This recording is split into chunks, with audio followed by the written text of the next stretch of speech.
بسم الله الرحمن الرحيم. الحلقه الثانيه من اشكاليه عبد الله الرشدي. زي ما قلت، اشكاليه عبد الله الرشدي لدى جبهه 30 يونيو هي ان هم بيقول لك مش عايزين نكرر تجربه الشعراوي.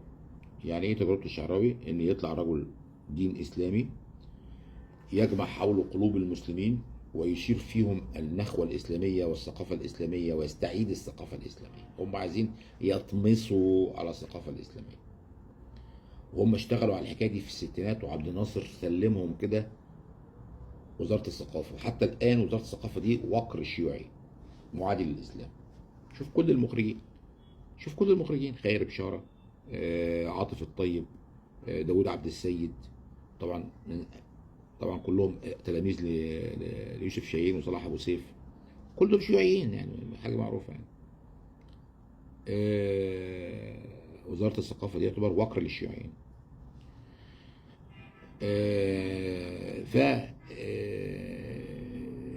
شوف انت الافلام اللي كانوا بيعملوها، شوف الافلام اللي كانت بتطلع كلها. شوف دايما رجل الدين بيطلع ايه؟ بيطلع يا شرير يا مهزأ. يعني بيطلعوا رجل دين غالبا بيطلعوه ايه؟ مأذون، عشان يسخروا منه. دايما تلاقي رجل الدين يطلع ايه؟ يعمل كده، يعمل كده، يعني ايه؟ يسخروا منه. خلاص.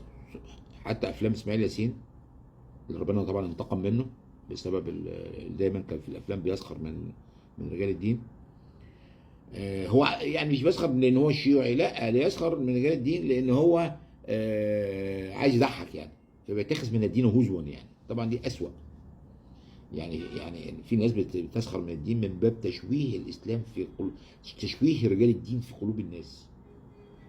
رجل الدين يبقى شخص مهزأ. الشيوعيين بيعملوها عن قصد، انما واحد زي اسماعيل ياسين بيعملها من باب استجلاب الضحك، من باب استجلاب الضحك. ف دايما يطلع في افلامه يسخر من رجال الدين. انما الشيوعيين بقى شوف انت مثلا فيلم الارض. فيلم الارض ده بقى اللي التلفزيون كان بيذيعه على الناس مرتين قبل الاكل وبعد الاكل. الحمد لله دلوقتي اختفى خلاص، الحمد لله. كل افلام يوسف اختفت خلاص، اللي هو راح في 60,000 سلامه. فيلم الارض هتلاقي ان الصراع على الارض والميه. طب المفروض اي فيلم فيه خير وشر، دي دراما، الدراما كده خير وشر. مين الخير؟ محمد ابو سويلم، ومعاه ناس مع عبد الهادي ومش عارف ايه. طيب ومين الشر؟ المفروض محمود بيه والعمده. هم دول اللي بيسرقوا الميه وبيسرقوا الارض، يبقى خير وشر. المخرج يوسف شاهين شيوعي، شيوعي ورومان كاثوليك، يعني شيوعي مسيحي، مسيحي اوروبي. ودي قالها في فيلم حدوته مصريه. اللي فاكر الفيلم ده اللي كان بطولة نور الشريف وهو بيعمل العمليه، الممرضه الانجليزيه جت سالته ديانتك ايه؟ قال لها رومان كاثوليك. يعني ايه رومان كاثوليك؟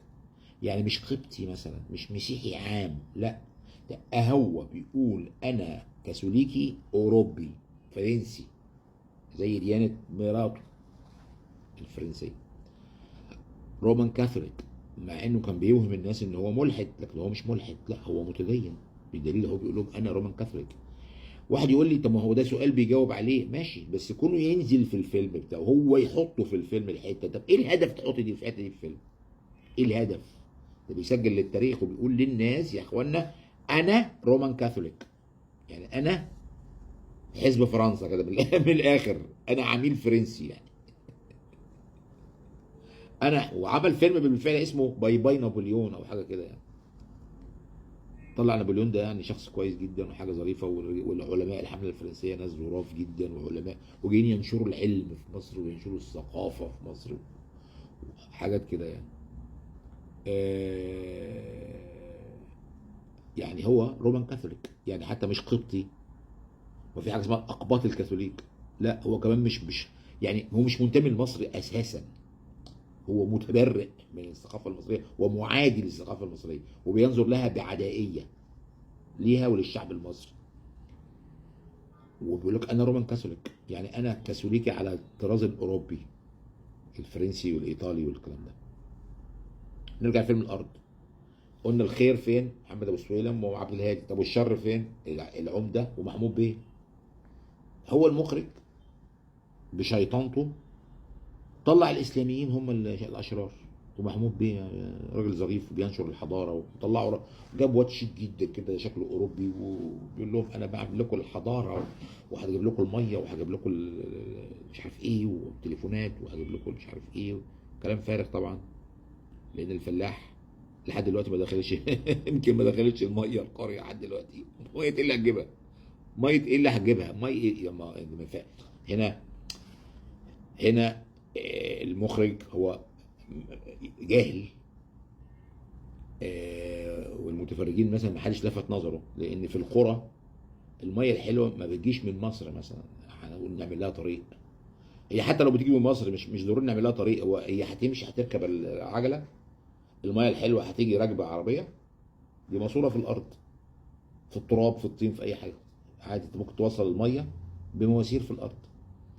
زائد ان الميه الحلوه في القرى ما بتجيش من المدن، من جوه القريه نفسها في حاجه اسمها محطات الميه الصغيره يا حبيب قلبي.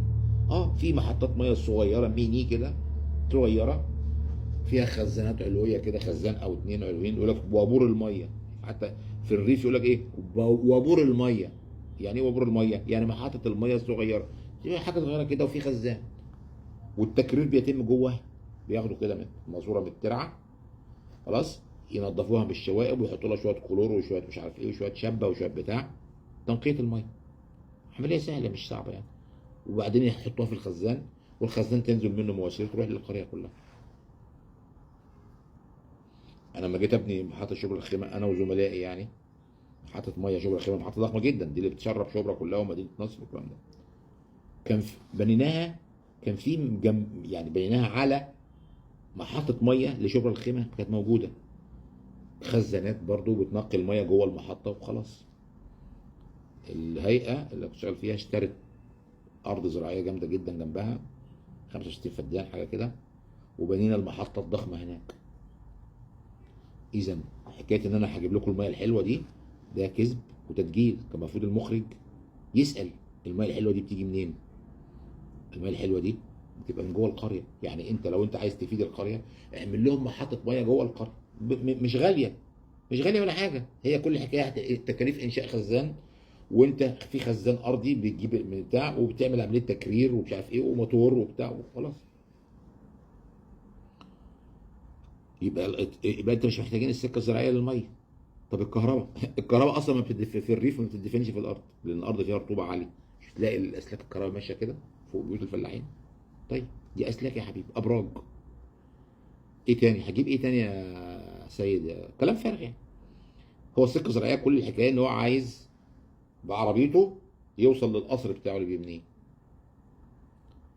طبعا يوسف شاهين مطلعه بقى راجل ايه، تماثيل، وراجل بقى فنان بيركب خيل وشكله حلو كده وظريف، بينشر الحضاره. ده بقى هو ده بالنسبه له المثل الاعلى. وبعدين طب الفلاحين اللي هتتاخد اراضيهم يقول لك ما هو لازم يكون في ضحايا لاي تطور. ده كلام سليم. طب ما الدوله بتعمل حتى الان بتصادر اراضي الناس وتصادر بيوت الناس. حد جه يقول لك ده مشاريع قوميه. طب ما نفس الفكره. المخرج بقى الشيوعي، بدل ما يبقى الحرب ضد محمود بيه وضد العمده، لا، بقت هي الشرير مين؟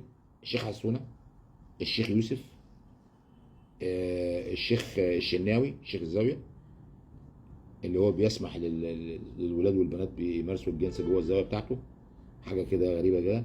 الشيخ الشناوي، وبعدين مطلع محمد افندي، هو طبعا مش برضه يحسب على الثقافه الاسلاميه لانه مدرس لغه عربيه، ومطلعه ايه بقى، بيقول لي بيعلم الولاد الشعر.